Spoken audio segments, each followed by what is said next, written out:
Alright everybody, welcome back. Today we're going to be talking about an important fitness concept that doesn't get discussed a lot.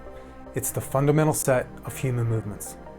So it turns out that as human beings there's only but so many ways we can move, and all other movements are combinations of these fundamental movements.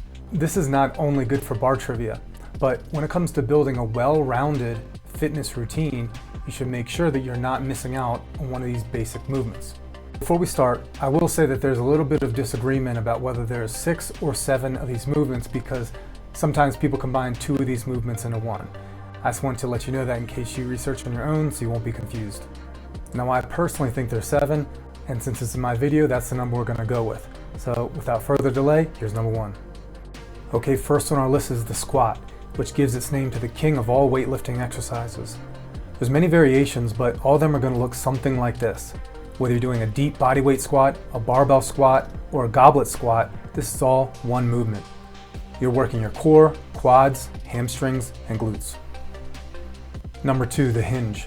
The best example here is probably a stiff-legged deadlift, although I'm partial to the conventional deadlift, which is my favorite exercise.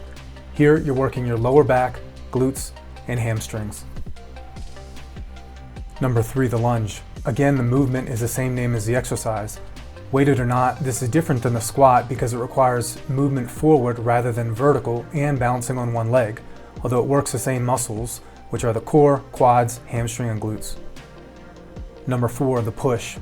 Whether you're pushing vertically, like in an overhead press, or horizontally, like in a push-up or a bench press, both are working your front or anterior, shoulder muscles, chest, and your triceps. Number 5, the pull, which is the opposite of the push. Again, you've got a vertical pull like you'd see in a pull-up, or horizontally like in a row. Now we're working the upper back, triceps, and rear or posterior shoulder muscles. Number 6, rotation.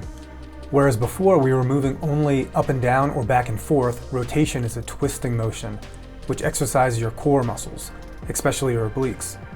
You might work this by doing a wood chopper type exercise or a Pallof press. Note that resisting rotation is also a viable way to train this movement. Number 7, locomotion or carry. This is simply the act of walking or running, but could also be extended to include crawling and jumping. For strength purposes, you might use a farmer's walk or some kind of weighted carry, like you see me doing here. Okay, there you have it, the 7 fundamental human movements. Go ahead and work these into your exercise routine so that you get just a little bit better every day. Thanks for watching, see you next time.